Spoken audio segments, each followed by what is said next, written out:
Hey guys, welcome to my YouTube channel. Guys, आज के इस वीडियो में हम बात करेंगे 2023 बोर्ड एग्जाम में आपके आने वाला बिल्कुल वायरल हिंदी का मॉडल पेपर, जो कि आपके बोर्ड परीक्षा 2023 में पक्का आएगा। ठीक है, ऐसा ही पेपर आएगा हिंदी का आपके बोर्ड एग्जाम 2023 में। और ये जो हिंदी का पेपर है बिल्कुल वायरल और लेटेस्ट पेपर है। ठीक है, अगर आप इस पूरे वीडियो को लास्ट तक देख लेते हो तो आपका बोर्ड एग्जाम में बिल्कुल व बिल्कुल 95% मार्क्स पक्का हो जाएगा। ठीक है, तो इसके लिए 95% मार्क्स लाने के लिए आपको कुछ भी नहीं करना है। सबसे पहले वीडियो को लाइक करके चैनल को सब्सक्राइब कर देना है, क्योंकि इस तरह के वीडियो आपको डेली मिलेंगे। ठीक है, और इस पूरे पेपर का मैं हल आपको बताऊंगा, पूरा का पूरा A to Z सॉल्यूशन इसका दूंगा। ठीक है, और आप इस सॉल्यूशन को कर लेते हो तो आपका बोर्ड एग्जाम में 95% मार्क्स बिल्कुल व बिल्कुल पक्का हो जाएगा। ठीक है, तो सबसे पहले हम ये पूरी की पूरी कॉपी यहाँ पे ले रखा और इस पे पूरी की पूरी आपको सॉल्यूशन दूंगा इसका, इस पेपर का। ठीक है, तो गाइस ये जो बोर्ड का पेपर है 2023 के लिए कक्षा 10वीं विषय हिंदी। ठीक है, और ये जो पूर्णांक है आपका 70 मार्क्स का आपके बोर्ड एग्जाम में आ रहा है। और आपको समय 3 घंटे 15 मिनट मिलता है, जिसमें कि 3 घंटे प्रश्न पत्र को सॉल्व करने के लिए और 15 मिनट क्या होता है आपको प्रश्न पत्र को पढ़ने के लिए दिया जाता है। जी, जैसे कि प्रारंभ में आपके ये निर्देश दे दिए गए होते हैं और साथ ही साथ बताया जाता है कि ये प्रश्न जो है 2 खंडों में विभक्त है। ठीक है, अ में जो है बहुविकल्पी प्रश्न मिलेंगे, जिसमें आपको सही विकल्प का चयन करना होगा, जो कि आपको OMR शीट पर, ठीक है, ब्लैक और नीली पेन से भरना होगा। ठीक है, गोले को पूर्ण रूप से काला कर दें। और इसके बाद खंड अ में आपको बहुविकल्पी प्रश्न हेतु प्रत्येक प्रश्न के लिए 1 अंक निर्धारित रहेंगे। और प्रश्न पत्र के खंड अ के प्रश्नों को हल करने के लिए आपको 1 घंटा का समय दिया जाएगा और खंड ब के प्रश्नों को हल करने हेतु आपको 2 घंटे का समय दिया गया। यानी कि आपको बहुविकल्पी जो 20 आते हैं बोर्ड एग्जाम में, उसके लिए आपको 1 घंटे का समय मिला है और 2 घंटे का समय मिला है आपको प्रश्न पत्र को जो खंड बी वाले आते हैं उनको सॉल्व करने के लिए। ठीक है, और जो जितने नंबर का है उसके आगे लिख दिया गया है। तो सबसे पहला जो क्वेश्चन है इसमें, ठीक है, इसको आपको किस पे भरना है? OMR सीट पे। ठीक है, बोर्ड एग्जाम में OMR सीट मिलेगा। ठीक है, तो OMR सीट पर ही जितने भी चीजें हैं वो भरा जाएंगे। यहाँ पे आपके जिले का नाम रहेगा, ये केंद्र कोड का नाम रहेगा, यहाँ पे आपका रोल नंबर रहेगा और यहाँ पे विषय रहेगा और ये विषय का कोड है। तो यहाँ पे जो है प्रश्न पत्र संख्या रहेगा। ठीक है, ये चीजें रहने के बाद आपको जितने भी बहुविकल्पी प्रश्न आते हैं उसको आपको इसमें भरना होगा। ठीक है, कैसे भरना है? जैसे यहाँ पे जो ये क्वेश्चन है, बाबू गुलाब राय किस युग के लेखक है? ठीक है, तो बाबू गुलाब राय शुक्ल युग के लेखक है, इसमें तीसरा सही हो रहा है। तो आपको जो ये तीसरा वाला गोला, इसको क्या करना, पूर्ण रूप से ब्लैक पेन से आपको इस तरह से ब्लैक कर देना है। ठीक है, इसी तरह से OMR सीट को भरना है। सिंपली इसमें आपको कुछ भी नहीं करना। यहाँ पे जो पेपर का ऊपर का चीज दी होती है ना, ठीक है, जैसे इस पेपर में दिया है 825 और यहाँ पे BO है, तो आपको इसी में पहला अक्षर B है और O है, उसी से को भरना है। ठीक है, आपको कुछ भी नहीं करना इसमें और यहाँ पे अपने साइन कर देना है। तो इस तरह से आपको सभी को क्या करना है, OMR सीट पर भरना है। ठीक है, और चिंतामणि किस विधा की रचना है? विधा ध्यान देना है, कभी नहीं पूछ रहा, विधा पूछ रहा है। ठीक है, तो जो चिंतामणि ये निबंध विधा की रचना है। नेक्स्ट क्वेश्चन है कि गबन किसकी रचना है? तो गबन आप जानते हो कि मुंशी प्रेमचंद्र की रचना है। नेक्स्ट क्वेश्चन देख, नेक्स्ट क्वेश्चन है कि शुक्ल युग की समयावधि क्या है? ठीक है, तो यहाँ पे कई सारे समयावधि दिए, लेकिन जो शुक्ल युग की समयावधि होती है वो होती है 1919 से 1938 ईस्वी तक। नेक्स्ट क्वेश्चन देख लेते हैं, नीड़ का निर्माण फिर किस विधा की रचना है? ठीक है, तो देखो जो नीड़ का निर्माण है ना, ये हरिवंश राय जी का आत्मकथा था। ठीक है, इसके बाद छठा क्वेश्चन है कि प्रिय प्रवास किस युग की रचना है? द्विवेदी युग की, भारतेंदु युग की, प्रगतिवादी युग की, छायावादी युग? तो जो प्रिय प्रवास है ना, वो आपका द्विवेदी युग की रचना है। किस युग की? द्विवेदी युग की। नेक्स्ट क्वेश्चन है जो कि हरिवंश राय बच्चन जी का है कि मधुशाला किसकी रचना है? ठीक है, तो ये आपका है हरिवंश राय बच्चन जी का। नेक्स्ट जो क्वेश्चन है कि भारत भारती किसकी रचना है? तो ये मैथिली शरण गुप्त का, राष्ट्रीय कवि मैथिली शरण गुप्त का ही रचना भारत भारती है। नेक्स्ट क्वेश्चन 9वां नंबर है, आधुनिक काल कब से कब तक माना जाता है? ठीक है, तो आधुनिक काल 1843 से अब तक माना जाता है। इसके बाद नेक्स्ट है, मतीराम किस युग के कवि थे? ठीक है, तो मतीराम जो थे वो रीति काल के कवि थे। मतीराम और बिहारी ये सब जो कवि थे ये रीति काल के कवि थे। नेक्स्ट क्वेश्चन देख, क्वेश्चन आपका है कि हास्य रस का स्थायी भाव क्या है? ठीक है, तो हास्य रस का जो स्थायी भाव होता है वो होता है हास्य। इसके बाद नेक्स्ट है कि सोहत ओडे पीठ पट श्याम सलोने गात, मनोनील मणि शैल पर आता प्रयोग प्रभात। उपरोक्त पंक्ति में कौन सा अलंकार है? ठीक है, तो आप ये जानो कि जहां पे ये ये मनो आ जाए, ठीक है, जहां पे मनो आता है वहां पे आपका जो अलंकार होगा वो उत्प्रेक्षा अलंकार होगा। ठीक है, मनहु मानो जनहु जानू इत्यादि शब्द आते हैं, तो ऐसे में मानना चाहिए कि वहां पे उत्प्रेक्षा अलंकार होता है। ठीक है, नेक्स्ट क्वेश्चन 13 नंबर है कि रोला छंद में कुल कितने चरण होते हैं। ठीक है, तो आपने पढ़ा होगा कि रोला चरण में जो रोला छंद होता है उसमें 4 चरण होते हैं। नेक्स्ट क्वेश्चन है कि आकर्षण शब्द में किस उपसर्ग का प्रयोग किया गया है। ठीक है, उपसर्ग यानी आगे जो जुड़ता है, यानी इसमें आगे क्या जुड़ा हुआ है, आ। ठीक है, फिर उसके बाद क्या जुड़ा, वी मान अक आ, तो इसमें आ जुड़ा हुआ तो आपको आकर्षण, ये चीजें आ चौथा सही हो जाएगा। इसके बाद नेक्स्ट, प्रत्येक के कितने भेद होते हैं, 2 की 5 की 6 की 3। ठीक है, प्रत्येक के जो भेद होते हैं वो 2 होते हैं। नेक्स्ट है कि पीताम्बर में कौन सा समास होगा। ठीक है, तो देखो जो पीताम्बर है इसमें कर्मधारय समास होगा, पहला आपका करेक्ट हो जाएगा। इसके बाद है आंसू का तत्सम रूप है। ठीक है, आंसू का जो तत्सम रूप है वो अश्रु है आपका। ठीक है, और आंसू क्या है, अशुद्ध रूप है, तत्सम मतलब इसका शुद्ध रूप होता है। नेक्स्ट देख लो, क्वेश्चन है कि यड़ संधि का सूत्र होता है। ठीक है, तो आप जानते हो कि यड़ संधि आपको पढ़ना है। ठीक है, तो इसका जो सूत्र होगा वो होता है इको यड़ची। ऑप्शन नंबर आपका तीसरा क्या हो जाएगा, करेक्ट हो जाएगा।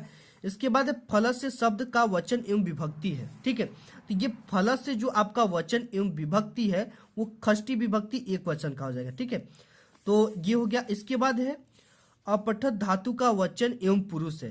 तो ये अपठत जो है द्वितीय द्विवचन प्रथम पुरुष है कि प्रथम पुरुष एक वचन है कि उत्तम पुरुष बहुवचन है कि मध्यम पुरुष द्विवचन है। ठीक है, तो ये क्या है, प्रथम पुरुष एक वचन है, तो यहाँ पे आपको प्रथम पुरुष एक वचन करेक्ट कर देना।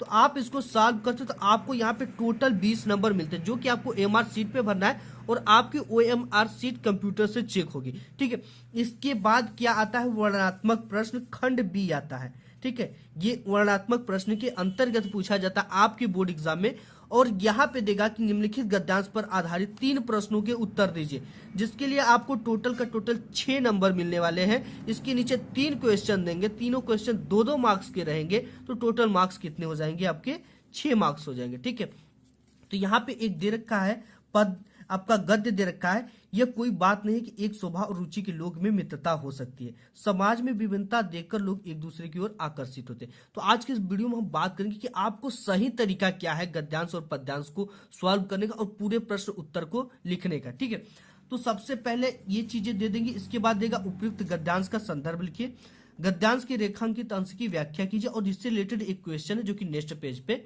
है। तो सबसे पहले आपको किस तरह से लिखना है। ठीक है, इसको लिखने के लिए आपको कुछ भी नहीं करना है, ये पेपर। ठीक है, हम खंड ब कर रहे हैं तो हमको क्या डालना है, खंड ब डाल देना है। तो यहाँ पे हमने खंड ब डाल दिया। ठीक है, और इसके बाद हमें क्या करना है, ये गद्य कहाँ से कहाँ तक है ये चीजें डालना होता है। हिंट्स एक होता है, हिंट्स इसलिए डाला जाता है क्योंकि इसमें 2 ठो गद्यांश देता है, इससे एग्जामिनर को यह पता चलता है कि इस स्टूडेंट ने कौन से गद्यांश को सॉल्व किया है। तो यह कोई से लेकर डैश डैश डैश देखता था। ठीक है, कोई भी गद्यांश आ जाए आपको यहां से उठाना है, दो शब्द, और 2 शब्द लास्ट से और 2 शब्द फर्स्ट से। ठीक है, यह कोई डैश डैश देखता था, ये हमने डाल दिया। ठीक है, आपको क्या डालना है, खंड ब प्रश्नोत्तर संख्या ये कितने का है, पहले का, तो यहाँ पे क्या डाल देना है, पहला डाल देना। ठीक है, पहले का, फिर गद्य डाल देना, ये यह कोई डैश डैश देखता था, यहाँ पे गद्य डालना है। इसके बाद संदर्भ हेडिंग डालना है। ठीक है, अब देखो संदर्भ कैसे लिखा जाएगा, आपको प्रस्तुत गद्यांश हमारी पाठ्य पुस्तक हिंदी गद्य खंड में संकलित मित्रता नामक पाठ से लिया गया है, इसके लेखक आचार्य रामचंद्र शुक्ल है। ठीक है, तो आपको शीर्षक का नाम ब्लैक पेन से लिखने के बाद इन्वर्टेड कॉमा में लिखना है, और इनका जो लेखक है इनका नाम लिखने के बाद आपको इस तरह से इन्वर्टेड कॉमा में लिखना है ब्लैक पेन से। ठीक है, ये चीजें कर लिया। इसके बाद 2 नंबर तो यहां से आपको बिल्कुल पक्का हो गया, एक भी नंबर नहीं कटेगा आपका। ठीक है, ऐसे लिखोगे तब। इसके बाद है गद्यांश की रेखांकित अंश की व्याख्या करना है। अब देखो गद्यांश की रेखांकित अंश की व्याख्या कहां से कहां में करना है, ये जो गद्यांश के नीचे यहां तक ये नीचे नीचे पाई खींचा है। ठीक है, जो लाइन खींची गई है यहां से लेकर यहां तक की आपको शब्दों की क्या करना है, व्याख्या कर देना है। गद्यांश की व्याख्या के लिए आपको कैसे लिखना है बोर्ड एग्जाम में, सबसे पहले आपको डालना है नीचे रेखांकित अंश की व्याख्या। ठीक है, नीचे 2 लाइन का ब्लैक पेन से पाई खींचकर इस तरह से कर लेना है। करने के बाद ये चीजें लिखना कि प्रस्तुत पंक्ति में लेखक, ठीक है, कोई भी गद्यांश है, ये पहली लाइन तो आपको लिखना ही लिखना। प्रस्तुत पंक्ति में लेखक कहते हैं कि कुछ लोग सोचते हैं कि समान स्वभाव और समान रुचि वाले में ही परस्पर मित्रता हो सकती है। यह धारणा उचित नहीं है। विपरीत स्वभाव और विपरीत रुचि रखने वालों में भी घनिष्ठ मित्रता हो सकती है। लोग विभिन्नता देखकर भी परस्पर आकर्षित होते हैं, ठीक है। इसका कहने का ये मतलब है कि जैसे कि आप विभिन्न, आपका स्वभाव दूसरा है और आपके मित्र का स्वभाव दूसरा है, तो वो ऐसा कहा जाता था कि जब भी मित्रता होती तो एक ही स्वभाव वाले लोगों से होती है। लेकिन लेखक कहता कि ये बात गलत है, क्योंकि देखो, अगर देखो आप शांत स्वभाव के हो तो आप चाहोगे यार एक जो हमारा मित्र काफी मनोरंजन कराता है, टोन छोड़ता है, तो उससे आप मित्रता कर लेते हो, ठीक है। लेकिन वो आपके स्वभाव से बिल्कुल डिफरेंट है।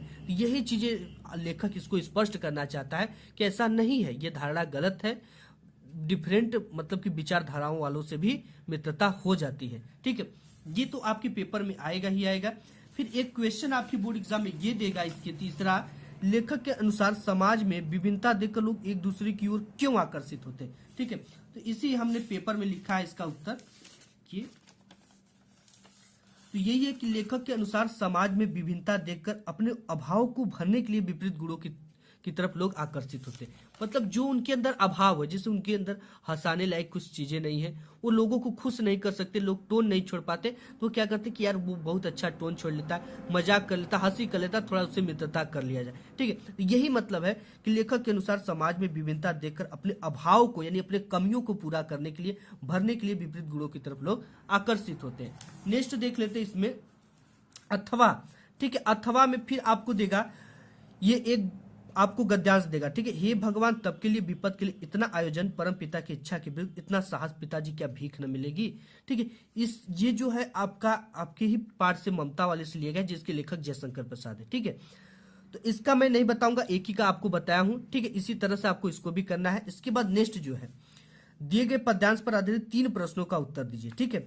चरण कमल बंदो हरिराई, जाकी कृपा पंगु गिरे लेहो, अंधे को सब कुछ दर्शाई, बहिरो सुने गुंग पुनि बोले, रंक चले सिर छत्र धराई, सूरदास स्वामी करुणामय, बार बार बंदो तिहि पाई। अब इसमें देखो क्या देगा, उपयुक्त पद्यांश का संदर्भ लिखिए, ठीक है। अब देखो आपको संदर्भ क्या भी, हमने ये बोर्ड वाली कॉपी ले लिया है, ठीक है। इसके लिए भी आपको क्या करना है, इस तरह से आपको प्रश्नोत्तर संख्या डाल देना है और पद डाल देना है, और यहाँ शुरू के 1 से 2 लाइन, ठीक है, 1 से 2 शब्द, सॉरी 1 से 2 शब्द, और अंत के 1 से 2 शब्द हमने लिया, ठीक है।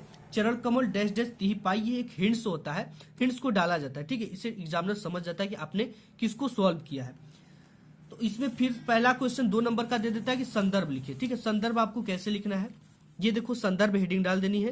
प्रस्तुत पद्यांश हमारी पाठ्य पुस्तक हिंदी काव्य खंड में संकलित पद नामक पाठ से या शीर्षक से लिया गया है। इसके रचयिता सूरदास जी हैं, ठीक है। ये चीजें आपने लिख लिया। लिखने के बाद अब आपको क्या करना है, देगा रेखांकित अंश की व्याख्या कीजिए। यह रेखांकित अंश की व्याख्या कीजिए, आपको हेडिंग डालनी है रेखांकित अंश की व्याख्या। तो ये देखो, जिसके नीचे रेखा खींचा गया उसकी ही व्याख्या करना, पूरे की व्याख्या नहीं करना। बहिरो सुने गुंग पुनि बोले, रंक चले सिर छत्र धराई, इसका ही आपको व्याख्या करना है। तो व्याख्या हेडिंग डालने के बाद, मैं उस ईश्वर के कमलोच चरणों की वंदना करता हूँ जिनकी कृपा मात्र से बहरा व्यक्ति सुनने लगता है, गूंगा व्यक्ति बोलने लगता है और निर्धन व्यक्ति सिर पर छत्र धारण कर कर चलने लगता है, ठीक है। ये इस तरह से आपको रेखांकित अंश की व्याख्या करना है। इसके बाद यहाँ पे क्वेश्चन देगा कि उपयुक्त पंक्तियों में कौन सा अलंकार है, ठीक है। इसमें देखो, उक्त पद में रूपक और अनुप्रास अलंकार देखने को आपको मिलेगा, ठीक है। इसके बाद नेक्स्ट है अथवा, ये चीजें, ये सुनी सुंदर वैन सुधारस साने, ये चीजें आप करो, ठीक है। या इसको करो या इसको करो, ये काफी इंपॉर्टेंट है, इसे तैयार कर लेना, ये बोर्ड एग्जाम में आपको आएगा, ठीक है। तो इसको आप इसी तरह से करना है, ठीक है। नेक्स्ट देख लेते हैं इसमें और क्या पूछा जाए। आपको संस्कृत खंड से मिलता है क्या, एक गद्यांश मिलता है, ठीक है। इसका संदर्भ सहित आपको हिंदी में अनुवाद करना होता है। तो इसका ये काफी इंपॉर्टेंट गद्यांश भी है, जो गद्यांश है इसमें ये आप तैयार कर लो, ठीक है। ये आपके बोर्ड एग्जाम में देखने को ही मिलेगा। ये आपको 2+3 यानी 2 नंबर संदर्भ लिखने का, 3 नंबर इसकी हिंदी में अनुवाद करने का, टोटल मिलाकर 5 नंबर होता है। ये आपके बोर्ड एग्जाम में आएगा, ठीक है।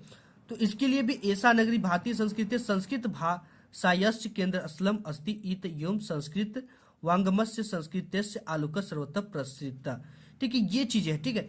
इसके लिए भी आपको वही प्रश्नोत्तर संख्या डालना है, ये संस्कृत गद्य डाल देना इस तरह से, ऐसा नगरी कारिता, ये शुरू के 2 शब्द, लास्ट के 1 शब्द। ठीक है, अब इसका संदर्भ कैसे लिखना है। प्रस्तुत गद्यांश हमारी पाठ्य पुस्तक हिंदी के संस्कृत खंड में संकलित वाराणसी नामक पाठ से लिया गया है। ये आपने लिख दिया। अब इसका हिंदी में अनुवाद करने के लिए बोला है, तो आपको कैसे लिखना है हिंदी में अनुवाद। यह नगरी भारतीय संस्कृति और संस्कृत की भाषा का केंद्र स्थल है। यहीं से संस्कृत साहित्य और संस्कृति का प्रकाश सब जगह फैला था। मुगल युवराज दारा सिकोह ने यहाँ आकर भारतीय दर्शन शास्त्रों का अध्ययन किया था।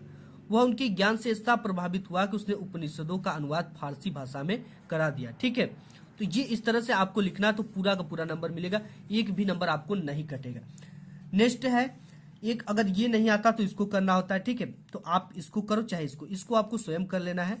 इसके बाद नेक्स्ट चौथा दिया है कि दिए गए संस्कृत पद्यांशों किसी एक का संदर्भ से हिंदी में अनुवाद कीजिए। ठीक है, 2 ठो आपको पद्यांश देगा, इसको या तो सॉल्व करो या तो इसको सॉल्व करो। ठीक है, ये काफी इंपॉर्टेंट है, ये आपके बोर्ड एग्जाम में आएगा भी। तो इसी को हम आपका दे रखा क्या, सर्वे भवन्तु सुखिनः सर्वे सन्तु निरामयः सर्वे भद्राणि पश्यन्तु मा कश्चित् दुर्भाग् भवेत्।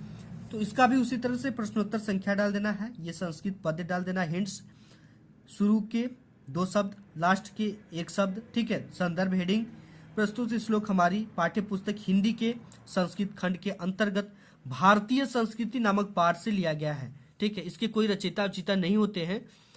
अब इसका हिंदी में अनुवाद, सब सुखी हो, सब रोग रहित हो या निरोग हो, सब कल्याण को देखे, कोई भी दुख का भागी न हो, अर्थात सभी कल्याण की कामना हो। ठीक है, सभी के कल्याण की कामना हो। तो इस तरह से आपको लिखना है।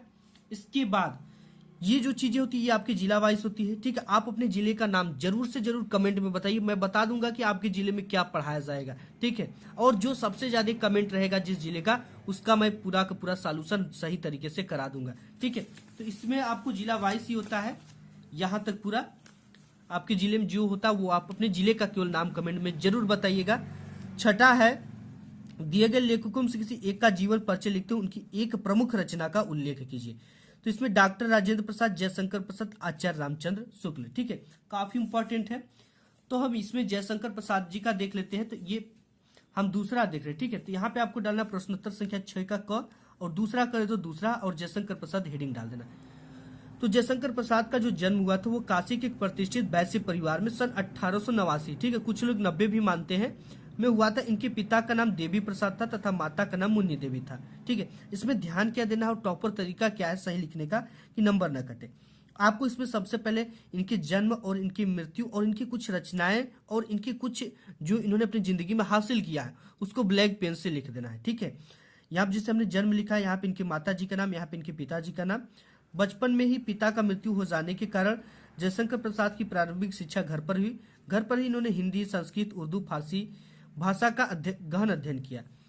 इनका बचपन तो सुखी में बीता, किंतु बाद में इनको अत्यधिक कठिनाइयों का सामना करना पड़ा। इनका जीवन बड़ा ही संघर्षशील था। अल्पावस्था में ही क्षय रोग से ग्रस्त होकर सन 1937 ईस्वी में ये स्वर्ग सिधार गए। ठीक है, इनकी प्रमुख रचनाएं आप कामयानी, लहर, तितली इत्यादि इनके कुछ नाटक के बारे में डिटेल्स में लिख सकते हो। ठीक है, तो इस तरह से आपको क्या करना है, एक बॉक्स भी यहाँ पे बना लेना है, जयशंकर प्रसाद का जीवन परिचय लिख लेना है। ठीक है, लिखने के बाद अब आपको ये कभी का भी जीवन परिचय लिखने के लिए आता है। इसके लिए आपको 3 नंबर जीवन परिचय लिखने के लिए, 2 नंबर किसी एक रचना का उल्लेख करने के लिए। ठीक है, यहाँ पे हम गोस्वामी तुलसीदास जी का देख लेते हैं जीवन परिचय। इसके लिए आपको सबसे पहले प्रश्नोत्तर संख्या डाल देना है और यहाँ पे जिसका लिख रहे उसकी टाइटल होना चाहिए गोस्वामी तुलसीदास। आपको हेडिंग डालना है जीवन परिचय, इसमें भी वही लिखना है। गोस्वामी तुलसीदास जी का जन्म संवत 1554 बिस्बी को बांदा जिले के राजापुर नामक गांव में हुआ था। इनके पिता का नाम आत्माराम दुबे तथा माता का नाम हुलसी था। इनका बचपन का नाम राम भोला था। ये सरयू पारेड़ ब्राह्मण थे। इनके माता पिता इन्हें बचपन में ही त्याग दिए थे, क्योंकि ये जब पैदा हुए थे इनके 2 दांत थे और इन्होंने अपने मुख से राम बोल दिया था। इनको राक्षस समझकर या दैवी प्रवृत्ति का बालक समझकर इनके माता पिता इनका त्याग कर दिए थे। तब स्वामी नरहरिदास ने इनका पालन पोषण किया। इनका विवाह रत्नावली से हुआ था। ये अपनी पत्नी के प्रेम में बहुत अनुरक्त रहते थे, लेकिन पत्नी के डांट के कारण इनके मन में वैराग्य उत्पन्न हो गया। ठीक है, तो ये संक्षिप्त परिचय इनका इस तरह से आपको लिखना है। इनका नाम, जन्म स्थान, पिता का नाम, रचनाएं, मृत्यु, ये बोर्ड एग्जाम में ऐसे लिखना है। ठीक है, ये इतना चीजों तो हमने कर लिया। ठीक है, इसके बाद अब आपकी बोर्ड एग्जाम में आता है अपनी पाठ्य पुस्तक से कंठस्थ कोई एक श्लोक लिखिए जो इस प्रश्न पत्र में न आया। ठीक है, टोटल हम आपको 2 श्लोक बताते हैं, उस 2 को आप तैयार कर लो। एक आएगा आपके बोर्ड के पेपर में, एक नहीं आएगा, उसी को आपको लिखना है। ये 2 है, ठीक है। एक सर्वे भवन्तु सुखिनः सर्वे सन्तु निरामयः सर्वे भद्राणि पश्यन्तु मां कश्चित् दुःखभाग् भवेत्। ये अगर आपके बोर्ड एग्जाम में सपोज आ जाता है तो ये बिल्कुल इजी वाला एक तो ये है। आपदो दुरागमी च साक्षरो न च पंडितः अमुक स्फुट वक्ता चयो जनाति स पंडित। ठीक, ये 2 ठो आपको तैयार कर लेना है, एक जरूर आएगा बोर्ड एग्जाम में और एक ठो आपको लिखना है। नेक्स्ट है क्वेश्चन कि भारतीय संस्कृति मूलम किम अस्ति। ठीक है, इसमें से निम्नलिखित में से किन्हीं 2 प्रश्नों का उत्तर संस्कृत में दीजिए। जो आपको बिल्कुल अच्छी तरीके से लिखने और आता हो उसी का उत्तर देना है। पुरु राजा क आसित, तो पुरु राजा जो होता है एक भारत वीर आसित। ठीक है, यहाँ पे आपको लिख देना कि एक भारत वीर आसित।